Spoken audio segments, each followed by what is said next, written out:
नमस्कार, आप देख रहे हैं टीएनपी न्यूज और मैं आपके साथ हूं चंदा यादव। शुरुआत करते हैं आज की बड़ी खबरों की। 26 मई 2014 का वो दिन जब पहली बार प्रधानमंत्री नरेंद्र मोदी ने प्रधानमंत्री पद की शपथ ली थी। इस दिन को आज 9 साल बीत चुके हैं और बीते 9 साल से वह देश के प्रधानमंत्री के रूप में अपनी भूमिकाओं का निर्वहन कर रहे थे।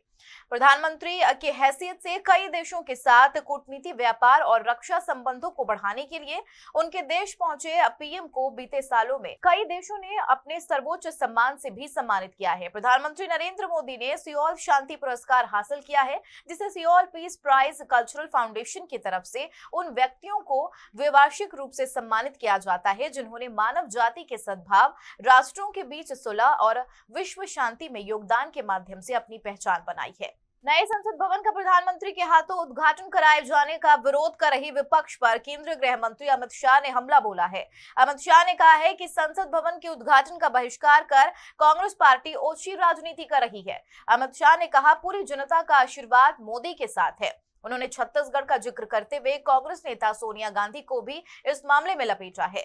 अमित शाह ने कहा कि पीएम मोदी आजादी के अमृत महोत्सव के साल में देश की संसद के नए भवन का लोकार्पण करने वाले हैं, लेकिन कांग्रेस पार्टी और उनके साथी राजनीति करके उसका बहिष्कार कर रही है और बहाना कर रहे हैं कि राष्ट्रपति उसका उद्घाटन करे। उन्होंने कांग्रेस पर ओछी राजनीति करने का आरोप लगाया है। नई संसद पर राजनीतिक घमासान जारी है। विपक्षी दलों के नेता नई संसद का राष्ट्रपति से उद्घाटन कराने को लेकर सियासी दांवपेच चल रही है।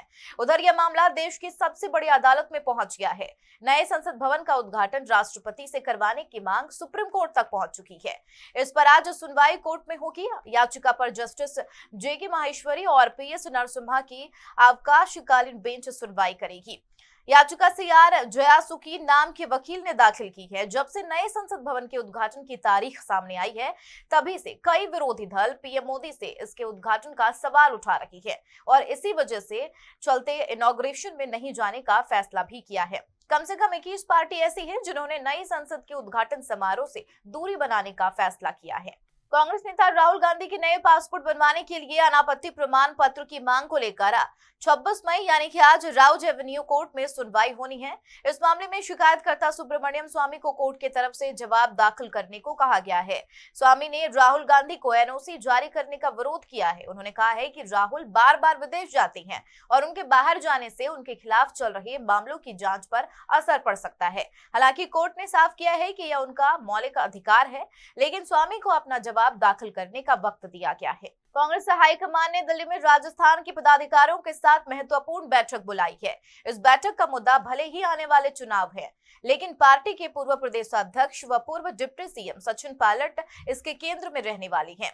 यही नहीं, बताया जा रहा है कि प्रदेश के कुछ मंत्रियों की ओर से सरकार के खिलाफ दिए जा रहे बयानों को लेकर हाईकमान ने उनके कारण भी मांगी है, साथ ही कुछ मंत्रियों की परफॉर्मेंस भी मांगी है। ऐसे में राष्ट्रीय अध्यक्ष मल्लिकार्जुन खड़गे की अध्यक्षता में होने वाली बैठक आने वाले दिनों में बड़े घटनाक्रम के संकेत दे रही है। दिल्ली में कल देर रात आई तेज आंधी पानी ने एक तरफ जहां राजधानी का पारा गिरा दिया है, तो वहीं जंतर मंतर पर बैठे पहलवानों की रात काली कर दी। तेज आंधी ने बीते 1 महीने से ज्यादा समय से चल रही जंतर मंतर पर प्रदर्शन कर रहे पहलवानों का टेंट उखाड़ दिया और बारिश से उनके गद्दे भी भीग गए। अपने इस असुविधा का जिक्र साक्षी मलिक ने ट्वीट कर अपने समर्थकों के साथ साझा किया है। साक्षी मलिक ने देर रात किए गए एक ट्वीट में लिखा, बारिश और आंधी से आज हमारा टेंट उखड़ गया। आज रात हमें गीले गद्दों पर सोना पड़ेगा, लेकिन हमने बचपन से ही कठिनाइयां देखी हैं, यह मुश्किल रात भी कट जाएगी। पॉक्सो कानून के तहत एक मामले का सामना कर रही भारतीय कुश्ती महासंघ के पूर्व अध्यक्ष और कैसरगंज से बीजेपी सांसद ब्रजभूषण शरण सिंह ने बहराइच में कहा कि इस कानून का दुरुपयोग हो रहा है। वह संतों के नेतृत्व में इस कानून को बदलने के लिए सरकार को मजबूर करेंगे। सिंह पर यौन उत्पीड़न के आरोप लगाने वाले पहलवानों की अपील पर सुप्रीम कोर्ट के आदेश के बाद सिंह के खिलाफ प्राथमिकी दर्ज की गई थी। सिंह पर एक मामला पॉक्सो अधिनियम के संबंधित धाराओं के तहत दर्ज किया गया था। गौरतलब है, ब्रजभूषण शरण सिंह ने आगामी 5 जून को अयोध्या में संतों की रैली का आह्वान किया है, जिसमें उन्होंने 11 लाख संतों के पहुंचने का दावा भी किया है। इसी रैली की तैयारी को लेकर ब्रजभूषण ने एक सभा को संबोधित किया। आरएलडी ने यूपी निकाय चुनाव में हार की समीक्षा और 2024 की रणनीति के लिए मेरठ में समीक्षा बैठक बुलाई है। उसमें पार्टी कार्यकर्ताओं का सपा से गठबंधन को लेकर गुस्सा सामने आ गया। उत्तर प्रदेश और उत्तराखंड सपा आरएलडी गठबंधन में टकराव, 2024 में कैसे होगा अखिलेश यादव और जयंत चौधरी का बेड़ा पार। आरएलडी ने यूपी निकाय चुनाव में हार की समीक्षा और 2024 की रणनीति के लिए मेरठ में समीक्षा बैठक बुलाई है। जी हां, उसमें पार्टी कार्यकर्ताओं का सभा से गठबंधन को लेकर गुस्सा सामने आ चुका है। उत्तर प्रदेश नगर निकाय चुनाव में समाजवादी पार्टी और राष्ट्रीय लोक दल गठबंधन की हार लोकसभा चुनाव 2024 में बड़ी मुश्किलें खड़ी कर सकती है।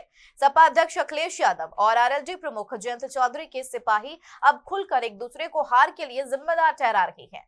लखनऊ और दिल्ली तक कार्यकर्ताओं की नाराजगी तपिश बढ़ा रही है। दोनों ही दलों के नेता बेहद परेशान हैं, जबकि बीजेपी को इस टकराव से फायदा होगा। उत्तर प्रदेश में बीजेपी के खिलाफ गठबंधन में चुनाव लड़ने की चर्चा विपक्षी दलों में हो रही है। इसी बीच केशव प्रसाद मौर्य डिप्टी सीएम ने कहा है कि राजनीति की सबसे बड़ी प्रयोगशाला उत्तर प्रदेश है। 2014 के बाद चुनाव में सपा ने कभी कांग्रेस तो कभी बसपा समेत छोटे दलों से कई गठबंधन किए, लेकिन प्रधानमंत्री नरेंद्र मोदी की लोकप्रियता के सामने सब गौण साबित हुई। दरअसल केशव प्रसाद मौर्य ने सपा को 2017 और 2019 की याद दिलाई है। इसी के साथ बड़ी खबरों में मेरे साथ इतना ही। नमस्कार।